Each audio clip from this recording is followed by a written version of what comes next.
Recently, I played through Far Cry 4 with the help of Racevic to bring the IQ points up a bit in the room. Me bringing his IQ points up a bit, not the other way around. What do you mean that's an insane thing to say? The following is a completely accurate summary of the campaign.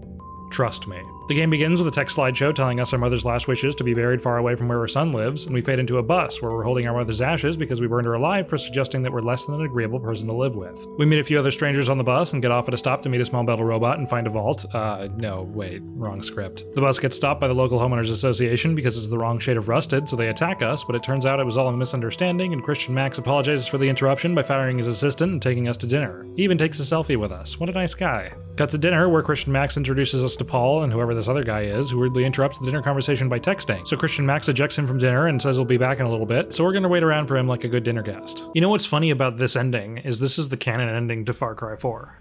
I'm not joking.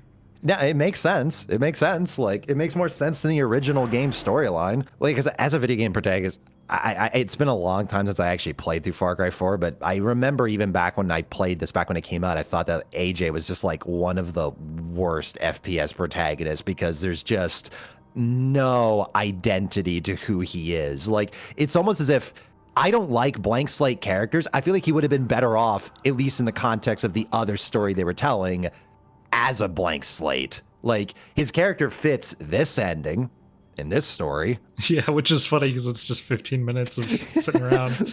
Because yeah, it's like a cold open with like a background character or something like that, just like, you know, doing a wish. Whereas like, oh, now you're gonna pick up a gun and take on like an entire, you know, evil fucking dictatorship.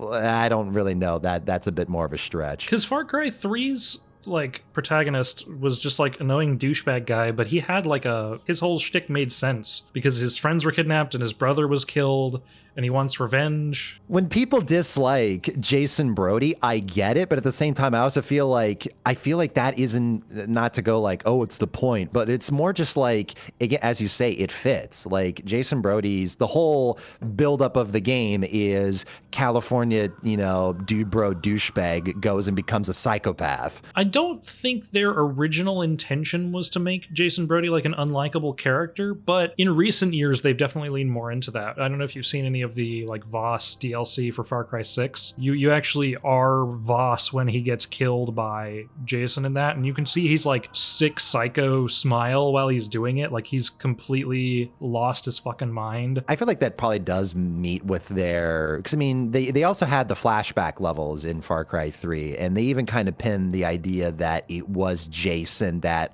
ultimately led him and his friends to their doom, because the guy he hooked up with in the nightclub that put them on that plane was wearing the pirate's shirt uniform. And it was, you know, Far Cry 3 is surprisingly well put together in terms of its thematic narrative and how all the pieces really are kind of all connected together. They really did think that game through from top to bottom in a lot of ways. Which is weird because like after that is when Ubisoft starts to get really mediocre for a long time. And so it's almost like, was Far Cry 3 actually that good? Or was it an accident? I think it's more like Far Cry has always had the problem that a lot of open world games have, where they have this big expansive open world and they have this linear Call of Duty style campaign that they want to tell simultaneously. And because that they're making this 50-hour epic open world where it's going to take you, you know, to do like 30 outposts to go clear the map and also make this epic mission campaign, there has to be compromise. And as a result, the mission design can never live up to the standards of like a Call of Duty or whatever in terms of production value. And Far Cry 3, I think, merely made up for that in that it gave really superb context to all of those missions. In terms of construction, that level in Far Cry 3 when you're escaping from the burning building with Lisa, and like Jason's kind of sort of you're getting his first taste of really delving into his developing psychotic character, you know, like, what's going on behind me? Traffic control, as he's blowing people up. It's funny, it's unnerving at the same time, it's all that, but the mission itself is pretty boring. Like, it's nothing special. It's just you shooting a couple asshole cars with a grenade launcher, but the context is what sells it and makes it. And I don't think any of the future games really got that same full cohesion. They have bits and pieces of it, ingenious stuff like Pagan Min in this ending, or Joseph Seed in 5, 5 or Castillo in Far Cry 6, but the whole game, all the other parts of the writing isn't able to meet up to that same bar of quality. Yeah, I think the problem becomes is like, how do you design missions in an open world game without making them inherently not narratively satisfying? Because if you design like a good open world mission, then you would be able to approach the mission in the same way that you approach the open world. And it's hard to like script set pieces for that because you could be doing anything and it would just take you out of it if something doesn't pop correctly or if they're trying to tell a story. And that's the problem with these like linear missions in open worlds, is that they're still stuck on like trying to make a story. And I think that we have yet to see a truly amazing open world story that really takes advantage of the way that an open world game plays to tell its story in that way. Yeah. And I think once we get it, we'll know. But until then, we're going to keep getting GTA 5 with their stupid fucking linear story or open world crafting, survival, whatever. Who gives a shit? Well, the other component too is that Far Cry has not been selling that expectation. Like if you were to make a Far Cry 7 where, let's say, in total, all the linear missions are like 3 hours instead of the usual 6 or 8 that is in these games. If you were to do that instead, you would have a lot of people going, hey, it's been like 4 hours since I got a linear story mission. You know, what am I doing wrong? Or why isn't the game, you know, giving me this hook right now with these linear missions? Well, that's what 5 did. And it wasn't very good. Yeah, 5, I feel like my issue was that I didn't like any of the linear missions when I got to them. Yeah.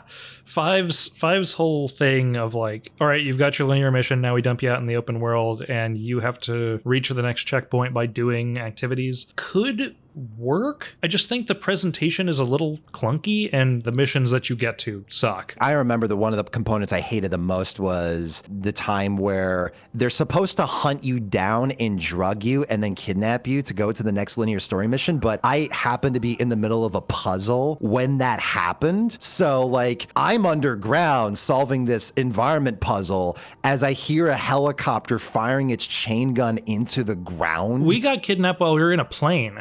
It was like, how the fuck did they do that?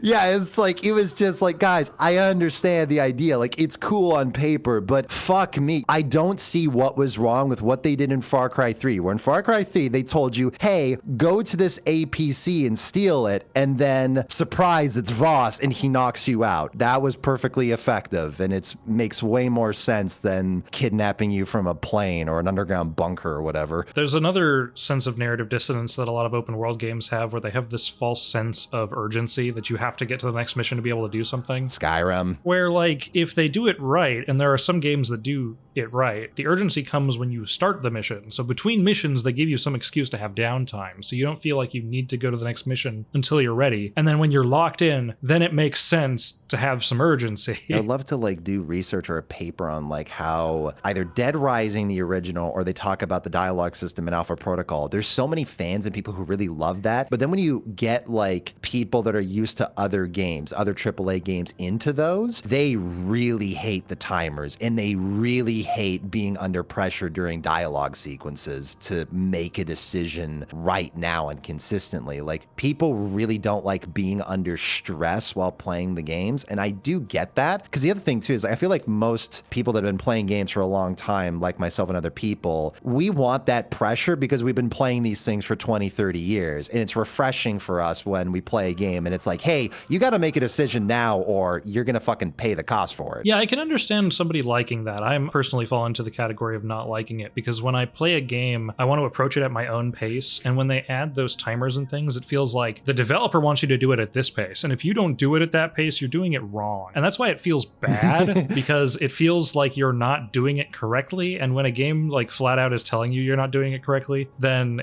it doesn't feel good. Like, it's okay to have fail states in a game, to be like, oh, well, you should maybe try something else or try a little harder. Like, that was what was so good about Margit in Elden Ring, is he's the come back later guy. But when you put in a timer, or for specifically like those kinds of things, it feels like if I don't play the game exactly how the developer wants, then I'm going to fail and have to do it again. And if I'm not having fun exactly the way that the developer wants, then I'm just never going to have fun with it. I'm kind of under like the belief that I feel like you can cloak these things. Like I've always had the idea of, I've always wanted to do, ever since I heard the story from a family member's uncle of somebody that was a part of the German army in St. Petersburg, where their squad got wiped out, but they survived and they traveled all the way back to Berlin on foot from Stalingrad. Wow. I've always wanted to sort of make a game where that's the objective. And my idea is that you have to go west. You have to. You go east, you're running into, the counterattack and you're going to get killed. Why the fuck would you do that? But that's the thing is, it's not a clock. It's not a countdown timer saying in 4 hours, if you're still here, you're going to die. It's you're in your location and you notice that the longer you stay there, the more enemy soldiers keep pouring into the area. I think that could work for some people. I think me personally would start to get frustrated. I think the easiest solution to that is literally just put the player in an area, let them do their thing, and then tell them nothing's going to happen until they go to the next area. Then they only have one thing to do after that, and they'll go and do it. And they'll do it at their own pace, but they'll decide when they're ready. So if they want to spend extra time doing something, they can. I think there's a lot of context where that works. Absolutely. I think that formula can work for a lot of things. It's just that I feel like as an armchair wannabe storyteller, I feel like that restricts me in terms of some of the stories I could tell. Like a lot of stories that involve that urgency in that framework, there's just no real authentic way to make that happen. Yeah, I can understand that, especially because, and I think the way to approach a game story is different from like a traditional story, because it's like with a movie, if you want your characters to go to do the next thing or have a sense of urgency, you just make them do it. That you write that in. With a player, you don't have that sense of control, and I can understand that being frustrating from a designing a story standpoint, because you want the players to be able to experience it the way that you expect them to. But I do think that they need to stop fighting the fact that a player is not always going to fit the tone that they're expecting. Tone, absolutely. And if a player wants to experience it the correct way, they will do it.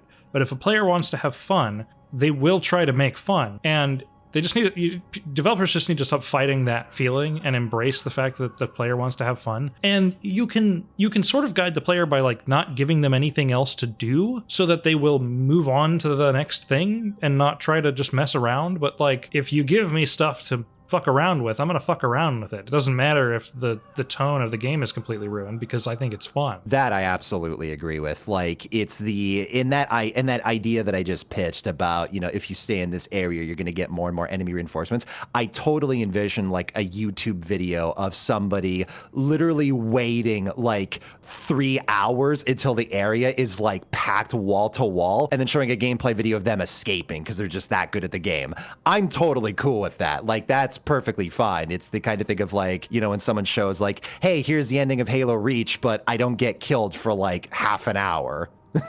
Like that's totally cool. I'm all for that shit. But yeah, the only thing I worry about that is maybe there's a player that decides like, oh, the game says I should be leaving, but there are still enemies here, so I'm going to keep fighting them. And then if they die and it resets them, it's like, oh well, I must not have done it well enough, so I'll keep doing that. And you sort of end up in this infinite loop of like, the player doesn't agree with what the game is telling them to do because the game is presenting them with a different option. Yeah, you would need to, in the context of the specific game idea, I would try to pitch the game as a game where if you can deal with maybe a squad of enemies, but more than that, get the fuck out of there. Like, you are not a superhero. Yeah, I don't know. That might work for some people. I would probably get very annoyed with a game that was constantly telling me that I couldn't handle a situation. Because when I am presented with a situation in a game... Well, that is a stealth game, to be fair. Well, I hate stealth games, so that makes a lot of sense. That's the other component, too, is like, at some point as a designer, you kind of just have to go, well, fuck it. Some people aren't going to like this. After Christian Max gets back, he apologizes for the delay and takes us to our sister's shrine. Surprise, we've got a sister. So we place our mother's ashes next to hers and then head off with Christian Max to celebrate life. Game over. Special thanks to my patrons, whose continued support makes these videos possible. If you want to support the channel as well, there's a link in the description.